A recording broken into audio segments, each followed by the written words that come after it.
Olá, estudantes! Tudo bem com vocês? Sejam muito bem-vindos à nossa aula de literatura. É o nosso primeiro momento aqui juntos, né? Eu sou a professora Adriana Santos, vou estar com vocês na aula de hoje e eu espero que vocês aproveitem, que gostem e que se divirtam também na aula de hoje. Eu costumo falar que nas aulas de literatura nós precisamos abrir a nossa imaginação. Então este é para ser um momento gostoso e prazeroso para vocês também. Sejam todos muito bem-vindos e vamos começar a nossa aula. Para a aula de hoje, nós vamos precisar de alguns materiais. Quais são eles? Você vai precisar de uma folha de sulfite, mas pode ser uma outra folha que você tenha também, não há nenhum problema. Ou até mesmo a folha do seu caderno. Um lápis de escrever e se você tiver e quiser utilizar lápis de cor, pode providenciar também. Eu vou dar um minutinho para que você se organize.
Ótimo, materiais aí em mãos? Ok, vamos começar. Quando a gente fala sobre aula de literatura, a gente já cria uma expectativa, né? De que vamos ouvir uma história. E qual será o título do texto que nós vamos conhecer hoje? Eu trouxe aqui algumas letras embaralhadas, todas bagunçadas. Eu vou pedir para que vocês observem e tentem descobrir o título dessa história. Vamos lá? Podem observar a tela. Bom, são duas palavras, né? Que compõem o nosso título. Qual será, hein? Vocês têm alguma ideia? Eu vi que algumas pessoas aí, com certeza já descobriram. Qual vai ser o título da nossa história? Uma Esperança. Ótimo! E para começar, nós vamos ter aqui uma estratégia com vocês. Lembra que eu pedi para que vocês pegassem uma folha de sulfite ou uma outra folha que você tem em casa? Então, nós vamos fazer um bingo de palavras. Olha só como que nós vamos nos organizar. Vocês vão pegar a folha de sulfite e nós vamos dobrá-la em 8 partes. Vamos lá? Eu vou dobrar aqui ao meio, ponta com ponta, depois vou dobrar novamente, ponta com ponta, e depois vou dobrar de novo. É só para demarcar, tá? E abrindo aqui, nós temos a nossa folha demarcada com 8 partes, ok? Caso você não tenha uma folha de sulfite assim, você pode também fazer uma tabela no seu caderno com 8 espaços, certo? Não há problema nenhum. Ok? folha em mãos, tabela aí em mãos. Como que nós vamos nos organizar agora? A seguir, nós teremos uma lista de palavras. Algumas delas estarão no texto que nós vamos conhecer daqui a pouquinho, porém, outras não estarão, certo? Eu vou colocar as palavras para vocês visualizarem daqui a pouco. E o que vocês vão fazer? Vocês vão escolher 8 palavras e vão colocar aqui, uma em cada espaço da folha, ok? Ou no seu caderno, se você preferir, certo? Eu vou dar 2 minutos para vocês realizarem essa atividade, para que vocês façam boas escolhas. Vamos lá!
Pronto?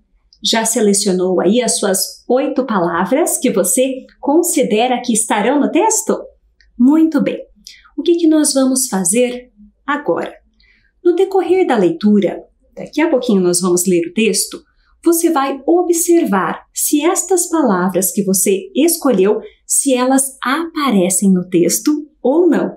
E se você conseguir marcar todas, quer dizer que você fechou o seu bingo, certo? Então, precisa ter esta atenção no decorrer da leitura. Mas nós também vamos ter aqui uma outra estratégia, que vai ser o jogo do palpite. Como assim? No decorrer da nossa leitura, nós vamos fazer algumas pausas. E nessas pausas, eu vou lançar algumas perguntas para vocês. E vocês devem ficar atentos para fazer o registro das alternativas que vocês escolherem. Então, eu sei que vocês já têm aí uma outra folha, que é uma folha que vocês pegaram para nós escrevermos, juntamente com o lápis de escrever, certo? Ou você pode também utilizar o seu caderno. Como que nós vamos fazer agora para a gente se organizar? Na folha, você vai colocar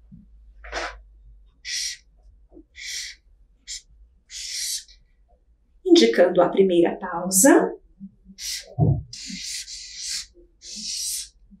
indicando a segunda pausa, indicando a terceira pausa, ok? Então, apenas 3 marcações na folha, certo? Conseguiram fazer aí? Estão preparados? Todo mundo aí já com a expectativa 1000, preparados para ouvir o nosso texto? Certo, então, qual que é o nosso combinado nas aulas de literatura? Abra a sua imaginação. De olho na tela, então, vamos conhecer o nosso texto. Uma esperança. Aqui em casa pousou uma esperança. Não a clássica, que tantas vezes verifica-se ser ilusória, embora mesmo assim nos sustente sempre, mas a outra, bem concreta e verde, o inseto. Houve um grito abafado de um dos meus filhos. E aí, o que o filho irá fazer? Vamos já para a nossa primeira pausa. Tenho aqui 2 alternativas para vocês. Ele ficará com medo do inseto e sairá correndo? Ou ele ficará emocionado por ver o inseto em sua casa? E aí, você precisa pensar em uma das alternativas e você vai colocar aqui na indicação da primeira pausa. Pensou? Certo? Podemos prosseguir? Então vamos lá. Uma esperança. E na parede, bem em cima de sua cadeira. Emoção dele também, que unia em uma só as 2 esperanças. Já tem idade para isso. Antes, surpresa minha. Esperança é coisa secreta e costuma pousar diretamente em mim, sem ninguém saber, e não acima de minha cabeça numa parede. Pequeno rebuliço, mas era indubitável. Lá estava ela, e mais magra e verde não poderia ser. Ela quase não tem corpo, queixei-me. Ela só tem alma, explicou meu filho. E como filhos são uma surpresa para nós, descobri com surpresa que ele falava das 2 esperanças. Ela caminhava devagar sobre os fiapos das longas pernas, por entre os quadros da parede. 3 vezes tentou renitente uma saída entre os 2 quadros. 3 vezes teve que retroceder caminho. Custava aprender. Ela é burrinha, comentou o menino. Sei disso, respondi um pouco trágica. Está agora procurando outro caminho. Olhe, coitada, como ela hesita. Sei, é assim mesmo. Parece que esperança não tem olhos, mamãe. É guiada pelas antenas. Sei, continuei mais infeliz ainda. E agora? O que é que vai acontecer? Atenção para as 2 hipóteses. A primeira delas. A família ficará apenas observando o inseto? E a segunda? A esperança sairá voando pela janela. E aí? Um minutinho para você pensar. O que você acha que vai acontecer agora? Vamos sinalizar aqui? Pode colocar a alternativa 1 ou a alternativa 2. Ok? Colocaram? Vamos lá? Vamos seguir aqui com o texto. Ali ficamos, não sei quanto tempo olhando, vigiando-a, como se vigiava na Grécia ou em Roma, o começo de fogo do lar, para que não se apagasse. Ela se esqueceu de que pode voar, mamãe, e pensa que só pode andar devagar assim. Andava mesmo devagar. Estaria por acaso ferida? Ah, não! Senão de um modo ou de outro escorreria sangue. Tem sido sempre assim comigo. Foi então que, farejando o mundo, que é comível, saiu de trás de um quadro uma aranha. Não uma aranha, mas me parecia a aranha. Andando pela sua teia invisível, parecia transladar-se maciamente no ar. Ela queria a esperança. Mas nós também queríamos e, ó Deus, queríamos menos que comê-la. Meu filho foi buscar a vassoura. Eu disse fracamente, confusa, sem saber se chegara, infelizmente, a hora certa de perder a esperança. É que não se mata a aranha, me disseram que traz sorte, mas ela vai esmigalhar a esperança. Respondeu o menino com ferocidade. Preciso falar com a empregada para limpar atrás dos quadros. Falei, sentindo a frase deslocada e ouvindo certo cansaço que havia na minha voz. Depois devaneei um pouco de como seria sucinta e misteriosa com a empregada.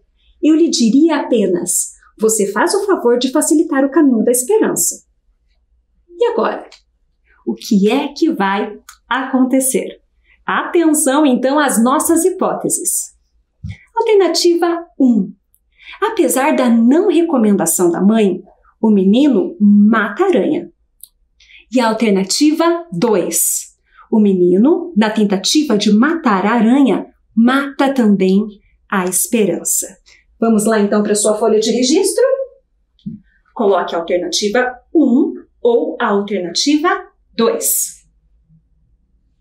Certo? Ok? Podemos seguir? Então, vamos lá.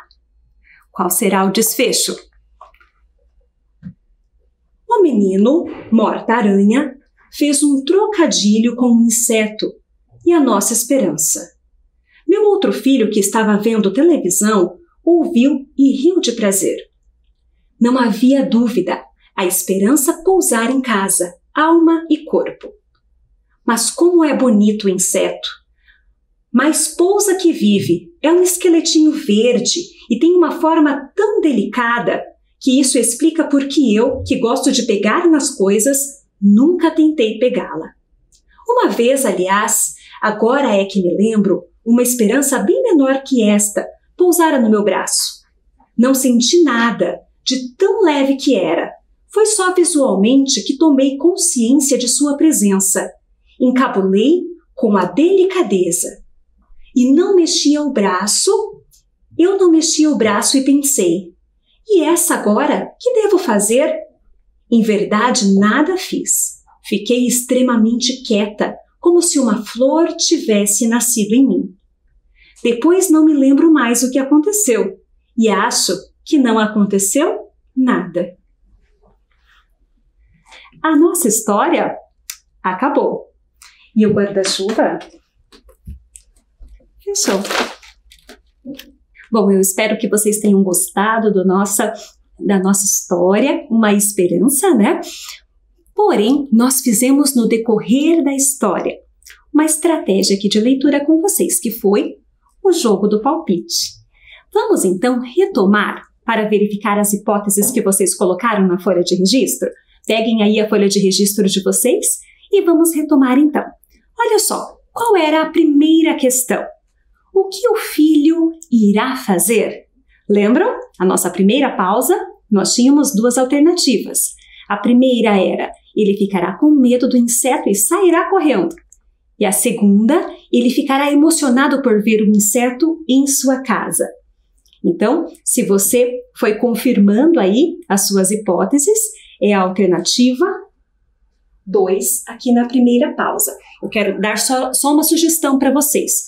Caso você tenha colocado alguma alternativa ali que não se confirmou, não apague nesse momento, tá? Nós apenas vamos comparar as hipóteses, não tem nenhum problema. Se você tiver colocado outra alternativa, é só escrever ao lado a alternativa correta. Ok? Vamos para a próxima, então. Olha só como que foi a nossa segunda pausa aqui na leitura. Após a família se deparar com a esperança, o que vai acontecer? Quais eram as nossas duas alternativas? A família fica apenas observando o inseto. E a outra era: a esperança sai voando pela janela. Qual que vocês colocaram? Ah, isso mesmo. A família fica apenas observando o inseto. Alternativa 1. Vamos lá para a nossa terceira pausa? Foi neste momento aqui, uma aranha, que era a aranha, vai ao encontro da esperança. O que acontece na sequência? Apesar da não recomendação da mãe, o menino mata a aranha. Ou o menino, na tentativa de matar a aranha, mata também a esperança. Qual que vocês haviam colocado antes?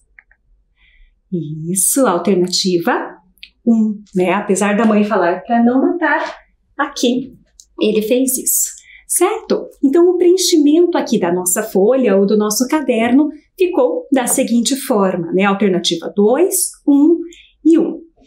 E eu confesso que eu fiquei bem curiosa para saber aí dos palpites de vocês, se as hipóteses que vocês foram aí colocando, se elas se concretizaram ou não, né? Espero que sim. Espero que vocês tenham acertado todos os palpites.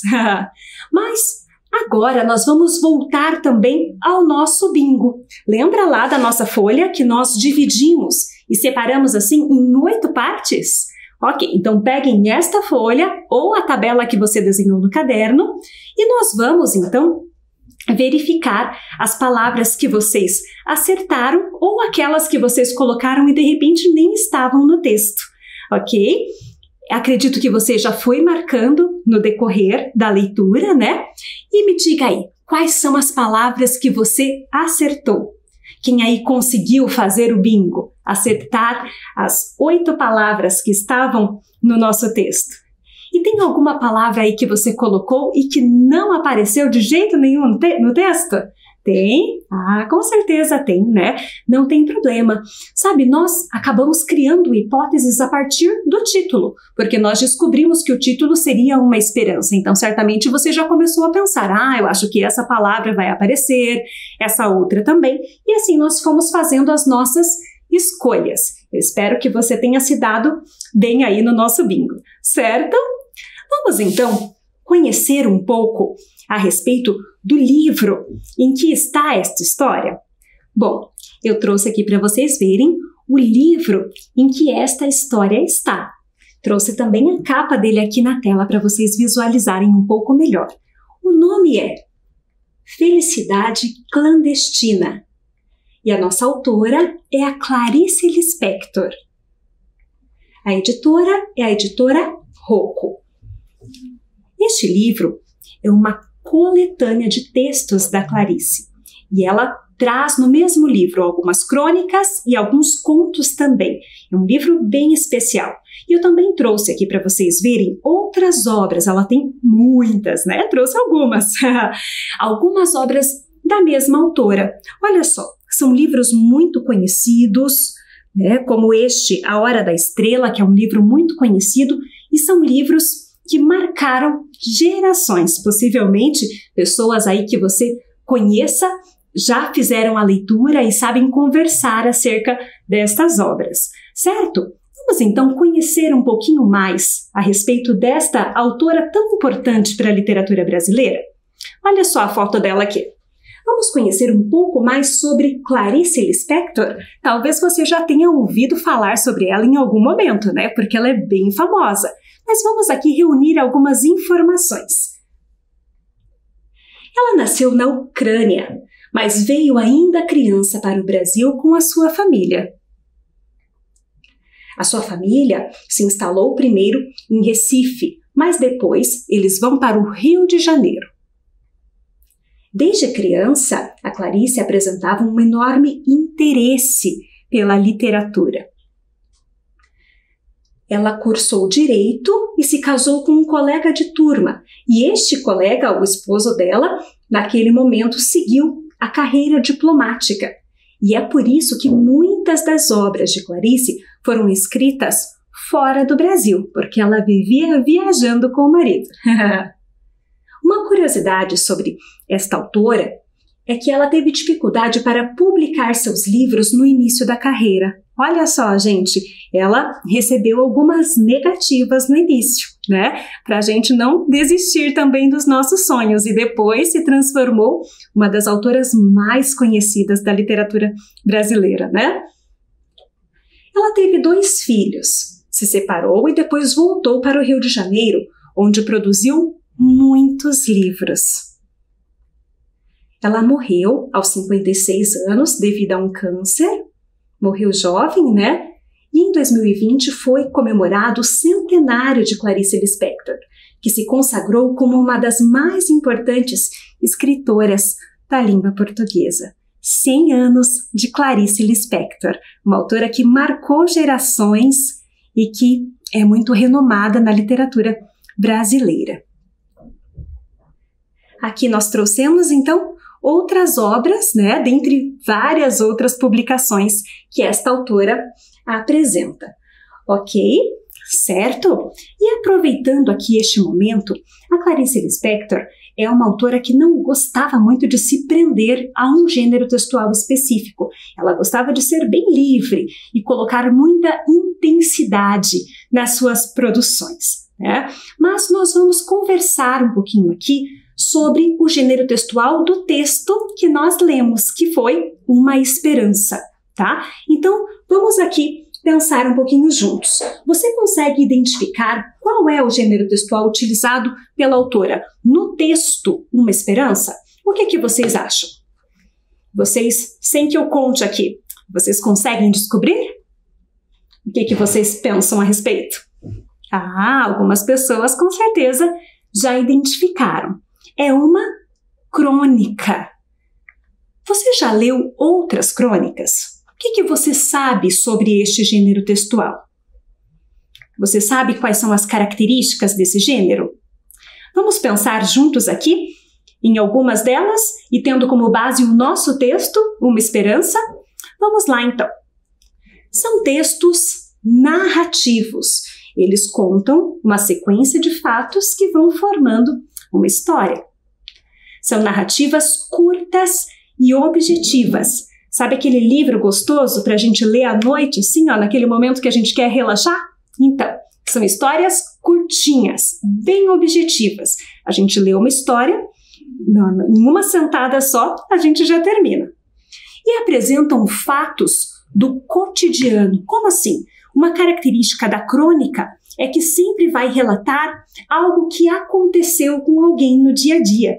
E, na verdade, a gente gosta de fazer isso, né? Quem é que não gosta de contar uma coisa que aconteceu com você para um colega ou para alguém da sua casa? A gente gosta de falar, contar os nossos casos, né? O que aconteceu, alguma coisa que deu errado, uma coisa que chamou nossa atenção. Nós gostamos de nos comunicar desta forma. E também quando nós ouvimos alguém contando um caso, nós relembramos alguma situação que já passamos. Já observou nisso? A gente acaba se identificando, né? E a gente relembra também acerca de algum acontecimento. Acredito que seja por isso que este gênero textual é tão bacana, porque a gente começa a ler e nós vamos pensando na nossa própria vida também, né? Ele apresenta poucos personagens e pouco descreve os personagens, né? Diferente do romance, por exemplo, que vai lá contando detalhes, e o cabelo era assim, e o cabelo era cacheado. Não, a crônica é mais objetiva, papuf, né? Algo breve, sucinto, e possui uma linguagem simples, uma linguagem do dia a dia, de fácil compreensão, e independente da faixa etária, a gente consegue entender. São narrados, geralmente na primeira ou na terceira pessoa, como se alguém estivesse contando um caso, como eu já disse aqui. Ótimo! Agora que vocês já estão, expert, sabendo muitas coisas sobre crônicas, nós vamos relembrar um pouquinho sobre a crônica que lemos. E nós vamos colocá-la na ordem correta. Eu vou apresentar aqui para vocês alguns trechos da história, só que eles estão todos bagunçados. A nossa proposta aqui é que a gente venha juntos organizando e colocando na ordem correta ali dos acontecimentos. Posso contar aí com vocês? Vamos lá? Então, de olho na tela. Olha só, tá tudo bagunçado, hein? A esperança caminha devagar sobre as longas pernas. A esperança pousa na casa. O inseto tenta sair por entre os quadros da família. Vamos organizar, então? A esperança, o que acontece no início? A esperança pousa na casa. Olha só, o início, a introdução deste texto, né? A esperança caminha devagar sobre as longas pernas. E depois, o inseto tenta sair por entre os quadros da família. Esta foi a sequência de acontecimentos ali na nossa história. Vamos ver mais um trecho então, ó. Tudo bagunçado primeiro. Para evitar que a aranha mate a esperança, o menino pega uma vassoura. A narradora relembra um momento anterior e marcante em que a esperança pousou sobre os seus braços. E depois o menino mata a aranha. Vou dar um minutinho para vocês, ó, fazerem sozinhos aí, pensarem, para a gente colocar na ordem correta, tá? Observem a tela, façam a leitura de vocês e no próximo passo a gente vai colocar na ordem certa. O que aconteceu primeiro? Vejam lá na tela. E depois, e na sequência, ótimo. Vamos fazer juntos? Vamos lá. Então, para evitar que a aranha mate a esperança, o menino pega uma vassoura. Depois, o que aconteceu? O menino mata a aranha. E por fim, a narradora relembra um momento anterior e marcante em que a esperança pousou sobre os seus braços. Bom, eu trouxe algumas questões para vocês para refletirmos juntos acerca da crônica que lemos. Vamos lá? A primeira delas é: como a narradora esclarece logo no início do texto sobre qual esperança que ela está falando? Vamos relembrar lá no início o que ela fala que identifica que ela está falando do inseto. Vamos relembrar. Olha o trecho aqui, ó. Aqui em casa pousou uma esperança, não a clássica, que tantas vezes verifica-se ser ilusória, embora mesmo assim nos sustente sempre, mas a outra, bem concreta e verde, o inseto. Então aqui ela deixa bem claro que a princípio ela está falando do inseto, certo? Próxima questão, para a gente refletir. Há um trecho no terceiro parágrafo que comprova que a própria narradora havia pensado no sentimento esperança. Qual é esse trecho? Vamos ver juntos aqui. Quando que ela fala que além do inseto ela também pensou no sentimento de esperança. Olha só, uma esperança e na parede bem em cima da sua cadeira. Emoção dele também, que unia em uma só as duas esperanças. Já tem idade para isso. Aqui ela está falando do filho, certo? Mas ela usa a palavra também, que nos remete à ideia de que ela também viu o inseto e lembrou do sentimento de esperança. Vamos para a próxima questão? No trecho, o menino morta-aranha fez um trocadilho com o inseto e a nossa esperança. Que trocadilho poderia ter sido feito entre o inseto e o sentimento? Você conhece aí algum trocadilho, alguma frase que fale acerca de esperança? Quem já ouviu falar? O que a gente pode relembrar? Que frase que tem sobre esperança? Ah, não aparece no texto, ó, mas possivelmente ele está se referindo a esta ideia, que a esperança é a última que morre, né? E que isso de fato aconteceu lá na casa da família deles. Muito bem. Agora, nós vamos participar da leitura de um segundo texto. Eu vou pedir para que vocês prestem bastante atenção e acompanhem a leitura comigo aqui na tela. Vamos lá? O título deste texto é A Disciplina do Amor. Foi na França, durante a Segunda Grande Guerra. Um jovem tinha um cachorro que todos os dias, pontualmente, ia esperá-lo voltar do trabalho. Postava-se na esquina, um pouco antes das 6 da tarde. Assim que via o dono, ia correndo ao seu encontro e, na maior alegria, acompanhava-o com seu passinho saltitante de volta a casa. A vila inteira já conhecia o cachorro e as pessoas que passavam faziam-lhe festinhas e ele correspondia. Chegava até a correr todo animado atrás dos mais íntimos, para logo voltar atento ao seu posto e ali ficar sentado até o momento em que o seu dono apontava lá longe. Mas eu avisei que o tempo era de guerra. O jovem foi convocado. Pensa que o cachorro deixou de esperá-lo? Continuou a ir diariamente até a esquina. Fixo o olhar naquele único ponto, a orelha em pé, atenta ao menor ruído que pudesse indicar a presença do dono bem-amado.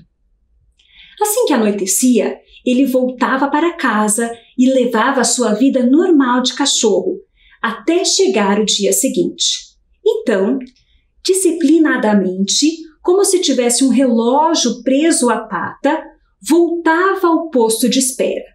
O jovem morreu num bombardeio, mas no pequeno coração do cachorro não morreu a esperança. Quiseram prendê-lo, distraí-lo, tudo em vão. Quando ia chegando aquela hora, ele disparava para o compromisso assumido todos os dias. Todos os dias, com o passar dos anos, a memória dos homens, as pessoas foram se esquecendo do jovem soldado que não voltou. Casou-se a noiva com um primo, os familiares voltaram-se para outros familiares, os amigos para outros amigos. Só o cachorro, já velhíssimo, era jovem quando o jovem partiu, continuou a esperá-lo na sua esquina. As pessoas estranhavam, mas quem esse cachorro está esperando? Uma tarde, era inverno, ele lá ficou, o focinho voltado para aquela direção. Uau, este é um texto de Lígia Fagundes Telles. Gostaram do nosso texto?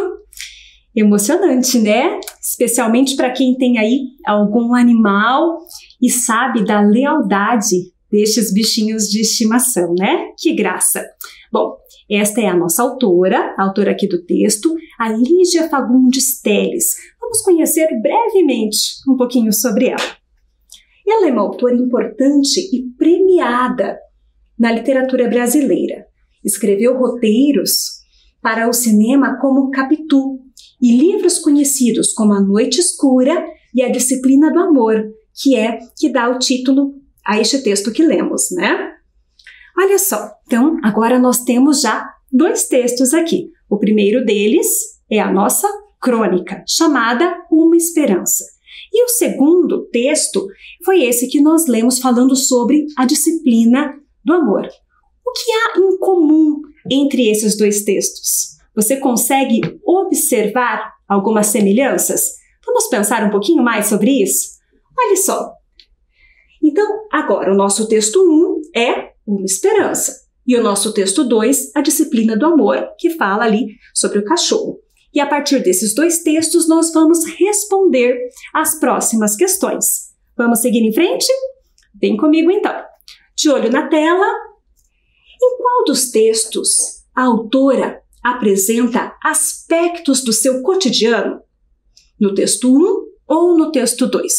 O que vocês acham? Que ela fala do seu dia a dia, do seu cotidiano. No texto 1 é uma das características da crônica. Lembram disso? Vamos para a próxima? Qual dos textos podemos considerar uma crônica? Essa ficou de graça, né? Texto 1. Qual dos textos podemos considerar um conto? O texto da Lígia Telles. Ok. Texto 2. Os 2 textos são narrativas. Qual deles possui a finalidade de entreter o leitor? O que vocês acham? Será que apenas um deles? Podemos considerar que os 2 são 2 narrativas. Qual dos textos consegue provocar reflexões no leitor? Vocês foram aí provocados em relação à vida, a pensar um pouquinho mais? E aí, qual dos textos? Os 2 também provocam reflexões, certo? Qual dos textos fala sobre esperança? E aí? Qual deles fala sobre esperança? O que vocês acham? 1 ou 2? Os 2 textos falam sobre esperança, de uma abordagem diferente, mas os 2 falam sobre este importante assunto. Ok, espero que vocês tenham gostado aí da nossa história e agora eu quero convidar vocês a fazer parte dessa chuva de desafios que vem pela frente. Vamos lá para os nossos desafios, então? Preparados? Ótimo! Bom, vocês devem ter observado que a crônica, o gênero textual crônica, conta uma história a partir de uma situação vivenciada no dia a dia. É algo que realmente ali aconteceu. Quando nós lemos algo que aconteceu com alguém, geralmente nós nos identificamos e lembramos situações que nós também vivenciamos. Todos nós gostamos de contar histórias, não é verdade? Então, isso acontece quando nós lemos uma crônica. Porém, existe um outro gênero textual que nos permite uma fácil identificação por trazer situações atuais. E é um gênero textual que eu tenho certeza que vocês gostam e que também dão aí boas risadas, que são os memes. Posso mostrar alguns para vocês? Vamos ler juntos? Olha só. Não resisti e já abri meu ovo. Chocolate branco com recheio de maracujá. Essa foi boa, né? Mais um? Mais um meme, então. Eu sentado na cama, esperando a discussão de quem vai ir comprar pão acabar. E a imagem fala por si, né? Mais um? Esse ano, quando ele acabar, eu vou sentar no sofá e falar: rapaz! Bom, estes são os memes, né? São imagens, situações atuais que circulam geralmente pela internet e que nos despertam uma identificação por se remeter a situações que nós também vivenciamos. E você já passou por alguma situação que seria interessante relatar por meio de uma crônica? Assim como aconteceu lá no texto que nós lemos, né? Uma esperança, entrou o inseto e a autora já teve a ideia. Já aconteceu alguma coisa bacana com você? Que você gostaria e acha, puxa, isso daria para escrever o que aconteceu? Um acontecimento assim inusitado, que despertou sentimentos? Ah, legal! Todos nós temos histórias para contar e nós também podemos escrever nossas próprias crônicas. Perfeito!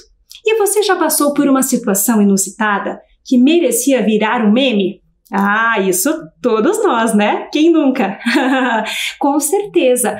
Todos nós vivenciamos algumas situações específicas, outras em comum, que daria para virar um meme engraçado. Ótimo! Agora eu quero deixar uma pergunta para você pensar um pouquinho acerca de tudo que nós conversamos. Para você, o que é ter esperança? Pense aí um pouquinho. O que é ter esperança? Vamos ler o que alguns autores falam sobre isso? O ditado diz que, enquanto há vida, há esperança. Eu digo que, enquanto há esperança, há vida. É uma frase do Mário Quintana, e ele que é conhecido como o poeta da esperança, porque ele também tem outros textos que falam acerca da esperança. Mais um texto, então? Vamos lá, sobre o mesmo assunto? Olha que lindo esse. Esperança é o oposto de otimismo. Otimismo é quando, sendo primavera do lado de fora, nasce a primavera do lado de dentro. Esperança é quando, sendo seca absoluta do lado de fora, continuam as fontes a borbulhar dentro do coração. A esperança se alimenta de pequenas coisas. Basta-lhe um morango à beira do abismo. É o Rubem Alves. Ah, que texto lindo, né? E o que eu desejo para você, o que eu desejo para a sua família é muita esperança neste momento que estamos vivendo. Esperança de dias melhores. Enquanto isso, nós vamos fazer o nosso melhor possível. Eu espero que vocês tenham gostado, tenham aprendido algo aqui na nossa aula. Foi um prazer estar aqui com vocês. E nós nos vemos, então, nas nossas próximas chuvas de literatura.